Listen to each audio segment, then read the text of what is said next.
Students, science star academy में आपका स्वागत है। जैसे हमने देखा आप लोगों ने पिछली वीडियो को काफ़ी पसंद किया, इससे प्रेरित होकर हम नई नई वीडियो और आगे के क्वेश्चन बना रहे हैं। आप लोगों से एक छोटी सी रिक्वेस्ट है, जिन स्टूडेंटों ने अभी तक चैनल को सब्सक्राइब नहीं किया, कृपया इस चैनल को सब्सक्राइब कर लें। यदि वीडियो पसंद आए तो लाइक करें, कमेंट करें तथा अपने दोस्तों में शेयर करें। पिछली वीडियो में हमने 8 नंबर तक क्वेश्चन देखे, अब उसी के आगे हम लोग 9 नंबर क्वेश्चन लगाने जा रहे हैं। आप लोग इस क्वेश्चन को एक बार ध्यान पूर्वक पढ़ें। क्वेश्चन देखिए क्या लिखा है। एक गुब्बारा जो सदैव गोलाकार रहता है की त्रिज्या परिवर्तनशील है। त्रिज्या के सापेक्ष आयतन के परिवर्तन की दर ज्ञात कीजिए जब त्रिज्या 10 सेंटीमीटर है। देखो, एक कोई गुब्बारा है, मान लिया हमने ये एक गुब्बारा है जो सदैव गोलाकार है।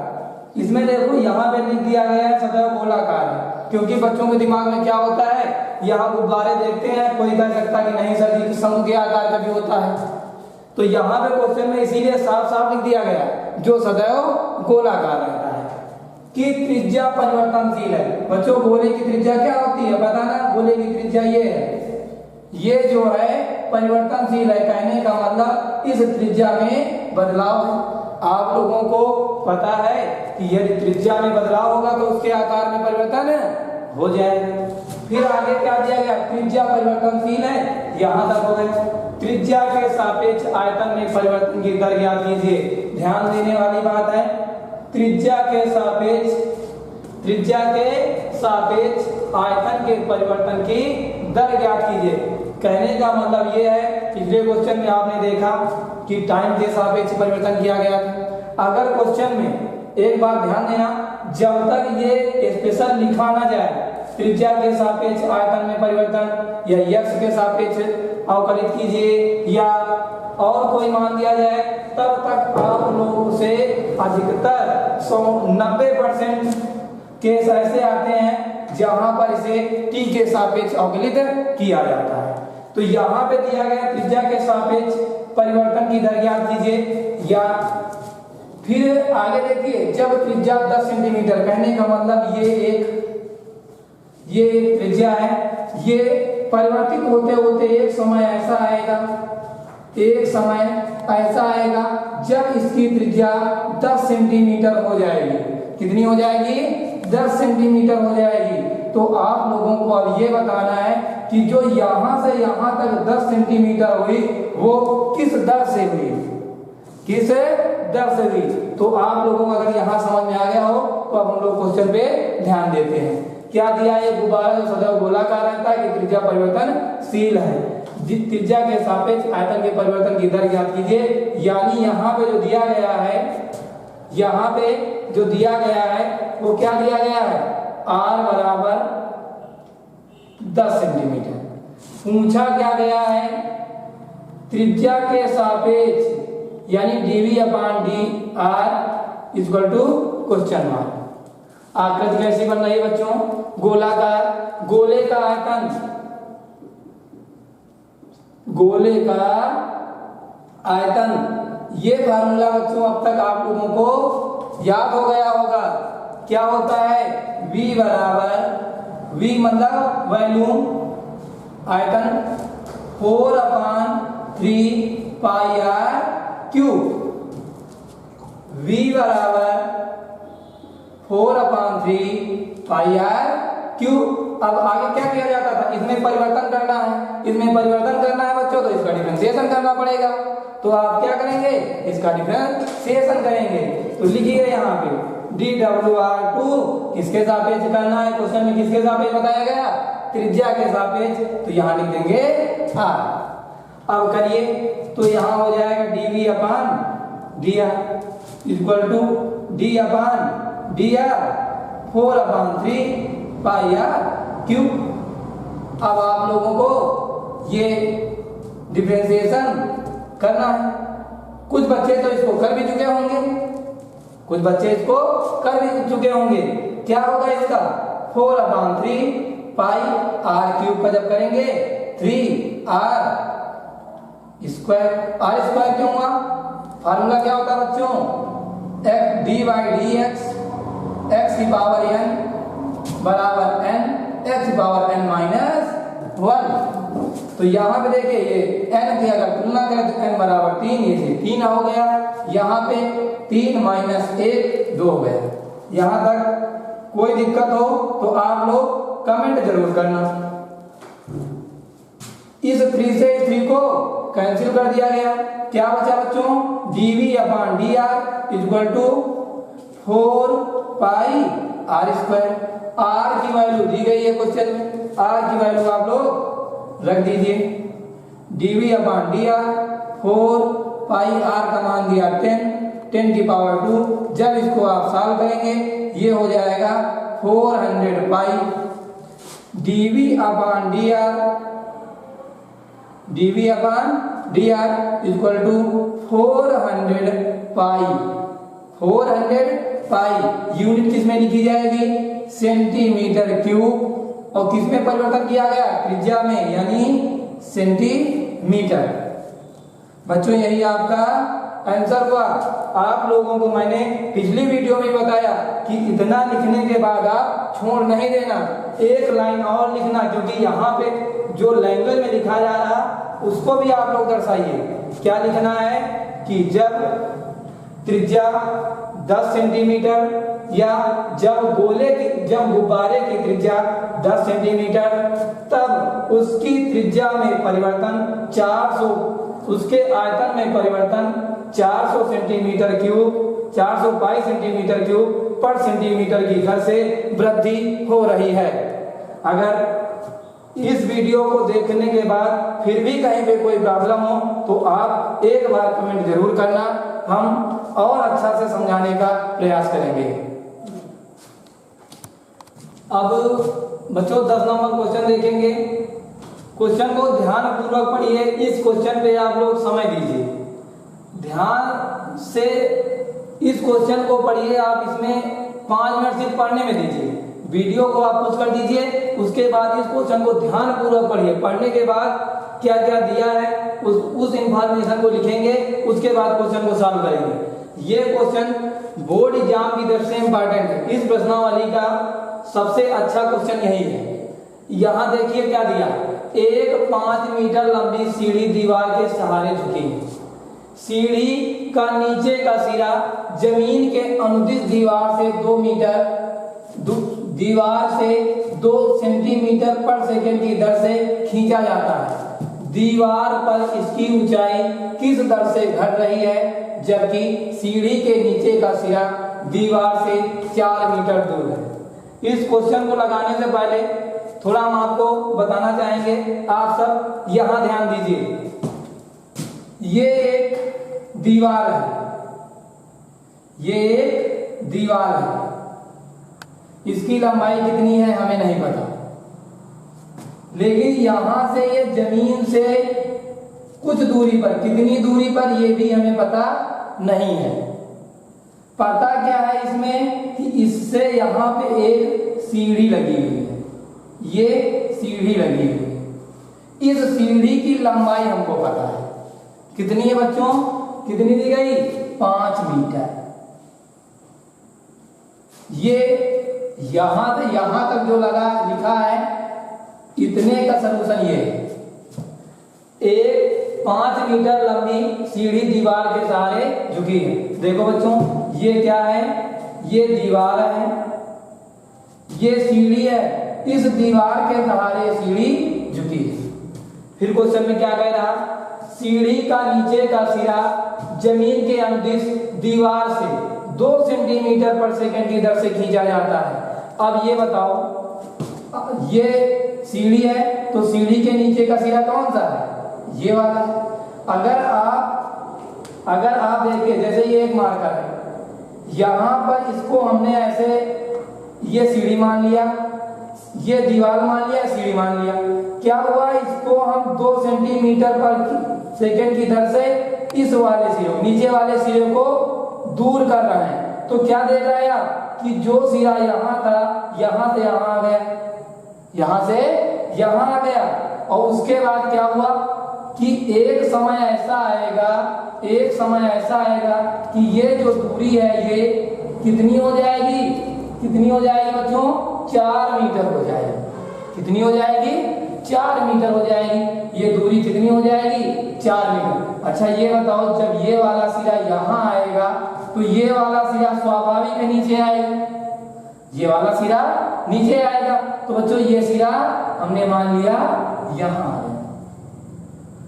अब देखो ये जो 4 मीटर दिया गया है ये परिवर्तन के बाद दिया गया है, यानी जब इस सिरे को एक दिया है 2 सेंटीमीटर पर सेकेंड, यानी 1 सेकेंड में 2 सेंटीमीटर खींचते हैं, 1 सेकेंड में 2 सेंटीमीटर खींचते हैं। तो एक समय ऐसा आएगा कि यहाँ से यहाँ तक की दूरी 4 मीटर हो जाएगी, यहाँ से यहाँ तक की दूरी 4 मीटर हो जाएगी। तब पूछा गया है कि ये जो ऊपरी सिरा है, यहाँ तक आने में जो परिवर्तन हुआ उस परिवर्तन की दर क्या है। कहने का मतलब जैसे यहाँ पहले सी था, यहाँ से यहाँ तक गया तो इसका तो दिया गया है ना क्वेश्चन में 2 सेंटीमीटर पर सेकेंड, लेकिन यहाँ से यहाँ भी तो आया, इसमें तो भी कोई परिवर्तन हुआ होगा, वही बच्चों हमको बताना है। तो अब इतना आप लोग अगर समझ गए तो अब क्वेश्चन में ध्यान दीजिए। क्या दिया, एक 5 मीटर लंबी सीढ़ी के, अब यहाँ पे सीढ़ी की लंबाई 5 मीटर ये हमें दिया गया।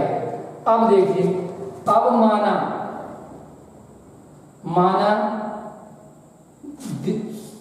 सीढ़ी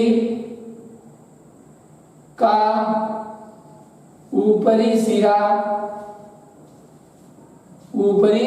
सिरा दीवार पर जमीन से y मीटर दूर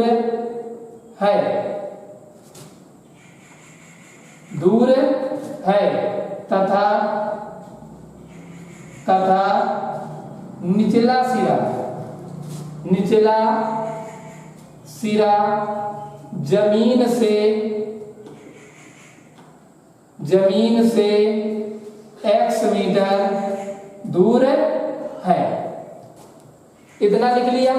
लिखने के बाद अब क्या करेंगे, अब आप लोग बच्चों ध्यान दीजिए। देखिए अगर कोई दीवार है तो अगर सीधी होगी तभी वो खड़ी होगी, तो अगर सीधी है तो यहाँ पे कितने अंश का कोण बना रहा है, 90 अंश का। अगर थोड़ी देर के लिए इसे हम दीवार न मानकर इसे त्रिभुज से डिनोट करें तो कौन सा त्रिभुज बन रहा है, समकोण त्रिभुज बन रहा है। भाई यहाँ पे कोण 90 अंश का, जिसमें कोण 90 अंश का वो कौन सा त्रिभुज होता है, समकोण त्रिभुज। अब देखो इस भुजा में और इस भुजा में संबंध हमें ढूंढना है। तो अगर कोई समकोण त्रिभुज होता है तो हम लोग आसानी से कह सकते हैं कि अगर हम पाइथागोरस प्रमेय लगा दें तो रिलेशन हमें पता चल जाएगा। तो यहाँ पे पाइथागोरस प्रमेय लगा दीजिए। लिखिए त्रिभुज CAB में किससे, पाइथागोरस प्रमेय से। लिख दिया पाइथागोरस प्रमेय से। अब जब पाइथागोरस प्रमेय से, तो ये देखिए ये जो बड़ी लाइन होती है सबसे बड़ी लाइन होती है, जो बड़ी है वही सबसे बड़ी है, अर्थात ये क्या है, कर्ण है। तो क्या होता है, और जो खड़ी लाइन है वो लंब है, और जो कोण के साथ पड़ी है वो आधार है। तो यहाँ पे क्या हो जाएगा, कर्ण स्क्वायर बराबर लंब स्क्वायर और प्लस आधार स्क्वायर। कर्ण कितना 5, लंब कितना हमने माना y स्क्वायर दिया, स्क्वायर कर दिया, आधार कितना x हमने माना, x लिखा, स्क्वायर है तो स्क्वायर कर दिया। अब बच्चों इसमें परिवर्तन करना, और परिवर्तन करना है तो हम लोगों ने जैसे पीछे क्वेश्चन में किया वैसे इसमें भी करेंगे। यहाँ पे क्या करेंगे, इसका डिफरेंशिएशन करेंगे और जो डिफरेंशिएशन होगा यहाँ आंशिक अवकलन होगा यानी पार्शियल डिफरेंशिएशन होगा, क्योंकि जो भी हम करने जा रहे हैं वो टी के सापेक्ष करने जा रहे हैं। किसके सापेक्ष करने जा रहे हैं? टी के सापेक्ष। अच्छा यहाँ में हमने थोड़ी इंफॉर्मेशन लिखने में चूक कर दिया, आप लोग उसको लिख लेंगे। क्या क्या दिया पहले ये लिख लेंगे। यहाँ देखो बच्चों dx अपान dt, ये जो दिया गया है dx अपान dt 2 सेंटीमीटर पर सेकेंड। और क्या दिया गया बच्चों? और लंबाई तो लिख ही दिया गया था। एक रह गया, आपको ज्ञात क्या करना है? ज्ञात करना है dy अपान dt। बच्चों इसको पहले लिख लेना, इसको पहले लिख लेना, फिर क्वेश्चन आप लगाना। तो यहाँ dw r2t derivative with respect to t, t का मतलब टाइम। यहाँ हो जाएगा d बाई dt। दोनों पक्षों में क्या किया हमने? दोनों पक्षों में हमने बच्चों क्या कर दिया? d बाई dt से गुणा कर दिया। इसको हम x square plus y square भी लिख सकते हैं। यहाँ पे एक फार्मूला आप लोगों ने पढ़ा होगा d by D x v plus u बराबर क्या होता है? d by D x u plus d by D x v। इस फार्मूले का यहाँ पे हम लोग यूज करेंगे। इस फार्मूले का हम लोग बच्चों यहाँ क्या करेंगे? यूज करेंगे। तो अब जब हम इसका यूज करेंगे तो यहाँ पे क्या हो जाएगा?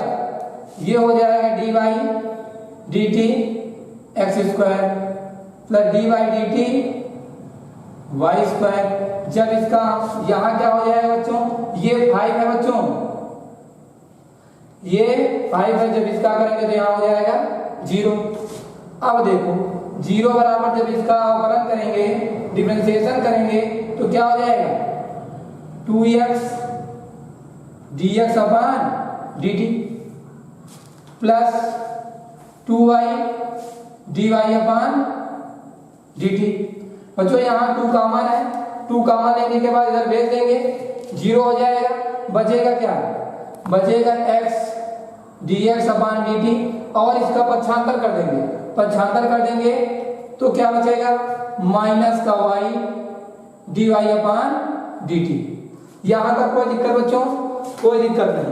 अब आगे देखिए, यहां से हमको निकालना है dy अपान dt, तो dy अपान dt हम एक तरफ सेपरेट कर लेंगे। अब ये जो y देखिए यहाँ गुणा में है ना, मल्टीप्लाई में है, ये मल्टीप्लाई में है तो इधर किसमें आ जाएगा? डिवाइड में आ जाएगा। तो माइनस का x अपान वाई dx अपान dt। यहां तक आपको कोई प्रॉब्लम नहीं होनी चाहिए बच्चों। अब यहाँ के बाद थोड़ी प्रॉब्लम उन बच्चों को आ सकती है जो जिन्होंने अभी तक इन क्वेश्चनों को ध्यानपूर्वक नहीं देखा है। जो पीछे क्वेश्चन बताए गए थे उनको ध्यानपूर्वक नहीं पढ़ा, उन्हें यहाँ पर थोड़ी सी दिक्कत आ सकती है। नहीं तो आप सब बहुत अच्छे बच्चे हैं, ऐसी समस्याओं से आराम से बाहर आ सकते हैं।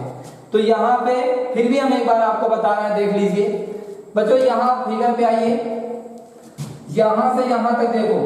यहाँ अब हमें देखो ये बताना ये क्या है, यानी परिवर्तन जो y में हुआ वो हमें निकालना है।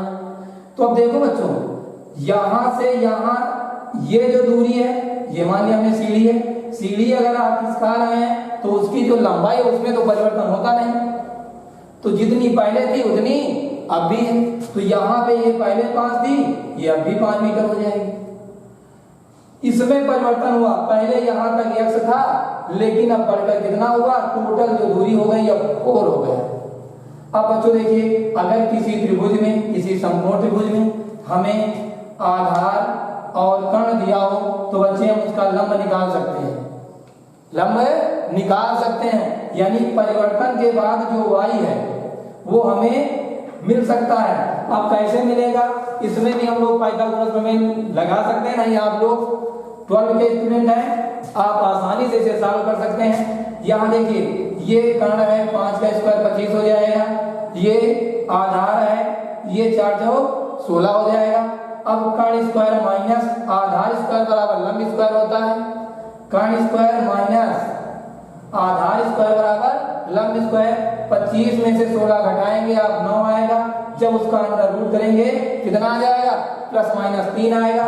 लेकिन माइनस में लिखी नहीं जाती लंबाई, इसलिए इसका मान कितना आएगा? 3 आएगा। चलो फिर भी हम यहाँ उन बच्चों के लिए एक बार करके दिखाते हैं जो बच्चे अभी हमारे कुछ ही दिनों से पढ़ाई स्टार्ट किए हैं। देखिए एक बार त्रिभुज, इसका नामकरण कर दीजिए डी ई। त्रिभुज ई ए डी में अब यहां पुनः पाइथागोरस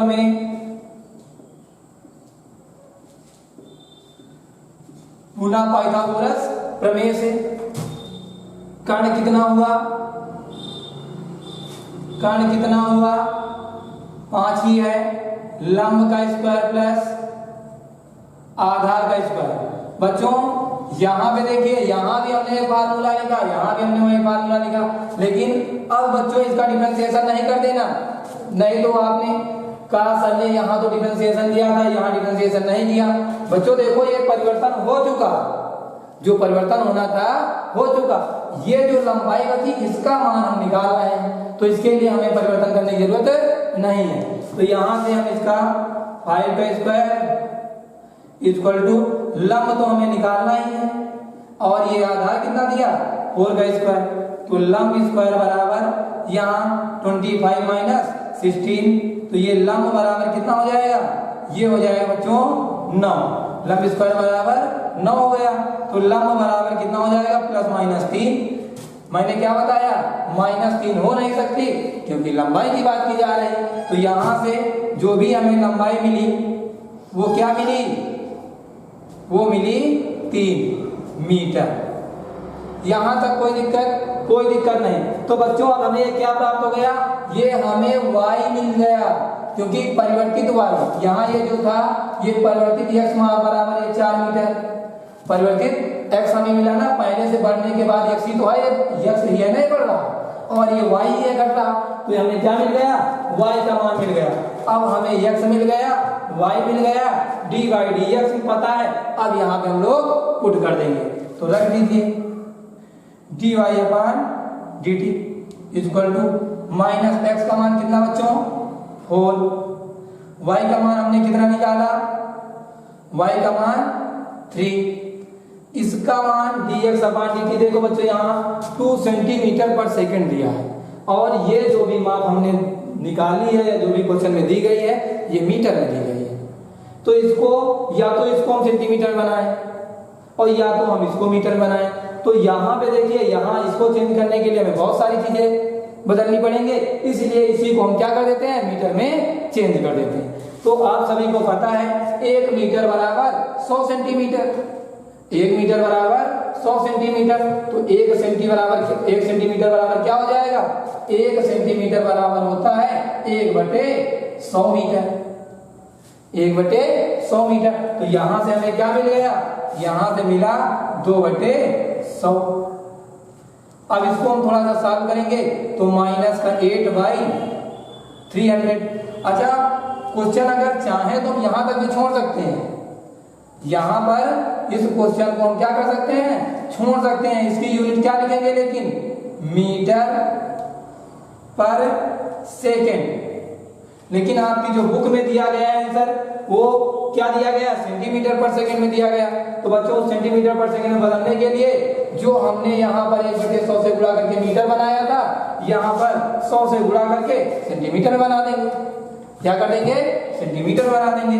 तो यहाँ से हमें dy अपॉन dt बराबर माइनस का 8 इंटू 100/300।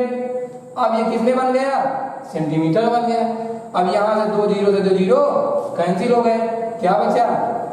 माइनस का 8/3 सेंटीमीटर पर सेकेंड। अब बच्चों यही आपका क्या होगा? आंसर होगा। यही आपका क्या होगा? आंसर होगा। इस क्वेश्चन को आप लोग ध्यान पूर्वक लगाना, और लगाने के बाद फिर भी अगर कोई प्रॉब्लम होती है तो एक बार इस वीडियो को पुनः देखना। फिर भी समझ में ना आए तो आप लोग कमेंट करना। हाँ यहाँ पे वो जो लाइन बताई थी हमने लिखना मत भूलना। क्या लिखना मैं एक बार फिर बता रहा हूँ। देखो क्या लिखना है, लिखना है कि जब x बराबर 4 मीटर तथा y बराबर 3 मीटर तब सीढ़ी के ऊपरी सिरा अर्थात दीवार में जो परिवर्तन होगा वो -8/3 सेंटीमीटर पर सेकंड स्क्वायर की दर से होगा। अब दर से क्या हो रहा है, यहाँ पे कमी हो रही है। तो आप लोग स्पष्ट अक्षरों में लिखेंगे कि जब x बराबर 4 y बराबर 3 तब उस दीवार में जो -8/3 सेंटीमीटर पर सेकंड की दर से कमी हो रही है। -8/3 सेंटीमीटर पर सेकंड की दर से कमी हो रही है। यहाँ पे किसका निशान आया, माइनस का, और माइनस क्या दर्शाता है, कमी दर्शाता है। आप इसे नोट कर लीजिए। देखो बच्चों 11 नंबर क्वेश्चन, एक कण वक्र 6y बराबर x³ + 2 के अंगत गति कर रहा है।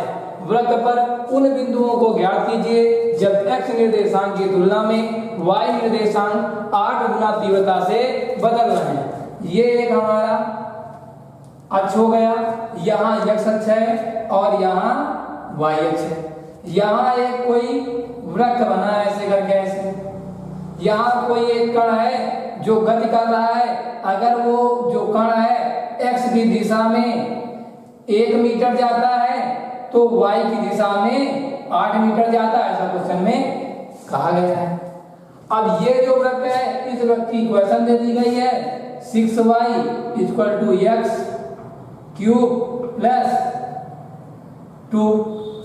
फिर आगे क्या कहा गया, वृत्त के उन बिंदुओं को ज्ञात कीजिए, यानी उन बिंदुओं को मान लिया यहाँ पे ये बिंदु है x और y, तो हमें उन बिंदुओं को ज्ञात करना है जहाँ पे x निर्देशांक की तुलना में y निर्देशांक 8 गुना तीव्रता से बदल रहे हैं। यानी यहाँ पर अगर x की स्पीड 1 मीटर पर सेकंड है तो y बढ़ जाएगा तो 8 मीटर पर सेकंड हो जाएगा। तो जो क्वेश्चन में दिया गया है उसे आप लोग लिख लीजिए। क्या दिया गया, 6y = x³ + 2। फिर निकालना क्या है, निर्देशांक x, y क्वेश्चन मार्क। दिया क्या गया है, परिवर्तन किसमें हुआ, परिवर्तन हो रहा है dx/dt, बदल रहे हैं। मैंने एक बार बताया था कि जहां अगर स्पेशली लिखा जाए कि x के सापेक्ष या y के सापेक्ष या r के सापेक्ष इसमें जो है परिवर्तित कीजिए, तो वहां पे तो आप लोगों को x के सापेक्ष डिफरेंशिएशन करना होता है, x के सापेक्ष परिवर्तन करना होता है, r के सापेक्ष। लेकिन यहाँ पे क्या दिया गया, यहाँ देखिए क्वेश्चन में कहीं कुछ नहीं दिया गया। लेकिन यहाँ पे हम लोग कॉमन सेंस लगाएंगे कि जब कोई चीज बदलती हो तो टाइम के हिसाब से बदलती है, इसलिए जो परिवर्तन होगा टाइम में होगा। यहाँ पे ये x अक्ष का परिवर्तन है और यहाँ पे हमने क्या माना, y अक्ष का परिवर्तन मान लिया, y अक्ष का परिवर्तन। उसके बाद इन दोनों के बीच में यहाँ रिलेशन दिया गया है, इन दोनों के बीच में यहाँ रिलेशन दिया गया, x निर्देशांक की तुलना में y निर्देशांक 8 गुना तीव्रता से बदल रहे हैं। तो यहाँ पे हमने बराबर का निशान लगाया। मैंने क्वेश्चन में क्या बताया कि तीव्रता किसमें है, इसमें है, तो हम गुना किसको करेंगे, इसको करेंगे, क्योंकि ये तो ऑलरेडी तेज है, तो यहाँ बराबर करने के लिए अपोजिट साइड में गुणा करते हैं। फिर अब हम लोगों को जो इक्वेशन दी गई है वहां से इसी की सहायता से हम लोग क्या करेंगे, x y के मान निकालेंगे। तो लिख लीजिए इक्वेशन 6y x³ + 2। अब यहाँ पे फिर परिवर्तन करना है, जब परिवर्तन क्योंकि बदल तो ये वक्र ही रहा है, तो यहाँ पे dw r2t, जब इसका हम लोग पार्शियल डिफरेंशिएशन करेंगे तो क्या हो जाएगा 6dy/dt। यहाँ इसका क्या हो जाएगा 3x² dx/dt + 2 हो जाएगा। फिर यहाँ पे क्या होगा बच्चों, देखिए यहाँ पे ये जो रिलेशन दिया गया आप इसको इक्वेशन पढ़ दे सकते हैं, इसको आप इक्वेशन यहाँ पे देखिए, जब इसका डिफरेंशिएशन करेंगे बच्चों यहाँ 0 होगा, यहाँ 0 होगा। इसको हम 6, यहाँ पे एक चीज और ध्यान दीजिए, इस 3 से इसको क्या कर सकते हैं, डिवाइड कर सकते हैं। तो यहाँ हो जाएगा 2dy/dt बराबर x² dx upon dt, dx upon dt। इसे आप इक्वेशन सेकंड दे दीजिए। यहां से आप इसका मान रख दीजिए, जहां पर dy अपॉन dx dt है वहां हम क्या लिख सकते हैं 8 dx अपॉन dt लिख दीजिए। आप यहां पे लिख देना इक्वेशन फर्स्ट एंड सेकंड, ठीक। अब यहाँ from equation first and second, तो यहाँ 2 multiply 8 dx upon dt equal to x square dx upon dt। अब यहाँ पे dx अपॉन dt कैंसिल हो गया। अब यहाँ से x स्क्वायर इक्वल टू कितना बचा 16, x बराबर यहाँ हुआ प्लस माइनस का 4। अब यहाँ से x के हमें दो मान मिले, कौन कौन से मिले, एक x बराबर -4, एक x बराबर +4। अब बच्चा हमें x के मान तो मिल गए, अब हमें किसके निकालने हैं y के मान निकालने हैं। अब हमें y के मान निकालने हैं, तो y के मान निकालने के लिए क्या करेंगे, जो वक्र समीकरण दिया है वहीं पर x के मान रख देंगे। देखो बच्चा, जब x बराबर 4 तब वक्र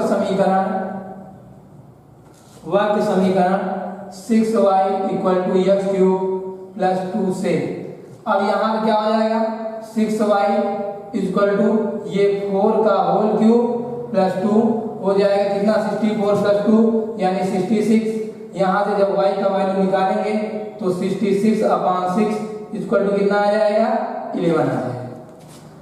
फिर देखो बच्चों, जब x बराबर कितना रखें -4 रखें, जब x बराबर -4 रखें, जब -4 रखेंगे तो 6y बराबर -4 होल क्यूब प्लस 2, जब इसे सॉल्व करेंगे -62 आ जाएगा। यहाँ पे 6y equal to -62, y equal to -62 upon 6, इसको जब डिवाइड करेंगे -31/3।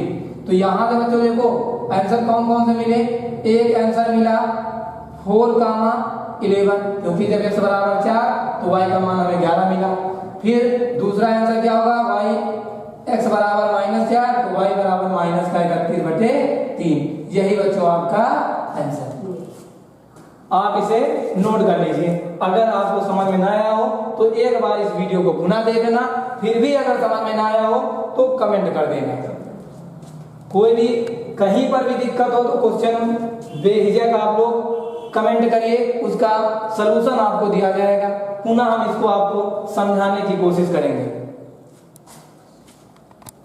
देखो बच्चों 12 नंबर क्वेश्चन, हवा के एक बुलबुले की त्रिज्या 1/2 सेंटीमीटर पर सेकंड की दर से बढ़ रही है। फिर बुलबुले का आयतन किस दर से बढ़ रहा है जबकि त्रिज्या 1 सेंटीमीटर। क्वेश्चन में जो भी इंफॉर्मेशन दी गई है उसे आप कलेक्ट करके यहाँ सबसे पहले लिख देंगे। लिख दीजिए बुलबुले की त्रिज्या यानी dr upon dt equal to कितना दिया है 1/2 सेंटीमीटर पर सेकंड दिया है। फिर बुलबुले के आयतन यानी जो पूछा गया है dv upon dt equal to question mark, जबकि त्रिज्या 1 सेंटीमीटर यानी r बराबर 1 सेंटीमीटर। बच्चों जो बुलबुला है उसका आकार कैसा माना जाएगा, यहाँ पे अगर आप लोगों ने बुलबुला देखा होगा तो कैसा होता है, गोल आकार का होता है। कैसा होता है, गोल आकार का होता है। तो यहाँ पे हम लोग लिखेंगे बुलबुले का आयतन, बुलबुले का आयतन v बराबर 4/3 पाई r क्यूब। अब बच्चों अगर इसमें परिवर्तन करना तो क्या करना पड़ेगा, तब हमें इसमें अवकलन करना पड़ेगा। तो कर दीजिए, किसके सापेक्ष करेंगे, यहाँ पे देखिए सेंटीमीटर पर सेकंड की दर से हुआ था ना, तो इसमें भी किसमें होगा सेंटीमीटर पर सेकंड, या कहें तो टाइम के सापेक्ष होगा। किसके सापेक्ष होगा, टाइम के सापेक्ष। तो यहाँ पे लिखिए dw/2t derivative with respect to t। अब यहाँ पे ये पार्शियल डिफरेंशिएशन है, इसलिए दोनों बच्चों में क्या करना पड़ेगा, dy/dt से गुणा कर दिया हमने। 4/3 पाई r क्यूब। अब बच्चों इसको तो आप सॉल्व कर सकते हैं, एकदम आसानी से सॉल्व कर सकते हैं। बहुत सारे अच्छे स्टूडेंट हैं जो अभी तक इसको सॉल्व कर चुके होंगे। कितना हो जाएगा 4/3 पाई, यहाँ हो जाएगा 3r² dr/dt। ये हो जाएगा बच्चों dv/dt। यहां से ये 3 कैंसिल हो गया, क्या बचा dv/dt बराबर 4 पाई r² dr/dt। बच्चों यहां से r का मान रख दीजिए और dr/dt का मान रख दीजिए, रख दीजिए। यहाँ पे 4 पाई इंटू 1⁻² इंटू 1/2। यहाँ पे जब इसको सॉल्व करेंगे तो 1 का स्क्वायर 1, 2 से इसको काट देंगे, क्या बचेगा 2 पाई। यहाँ dv/dt क्या बचा dv/dt इक्वल टू 2 पाई। अब इसकी यूनिट क्या लिखेंगे, आयतन है तो आयतन का मतलब सेंटीमीटर क्यूब पर सेकेंड। यहाँ देखिए बच्चों 2 से 2 काट दिया तो ये हो गया 2 पाई। अब यहाँ पे हम लोग क्या लिखेंगे dv/dt इक्वल टू 2 पाई, इसकी यूनिट हो जाएगी सेंटीमीटर पर सेकेंड। अब बच्चों लास्ट में जो लाइन हमने बताया था अब आप लोग अपने मन से उसको लिखेंगे, अब यहाँ हम नहीं बताएंगे।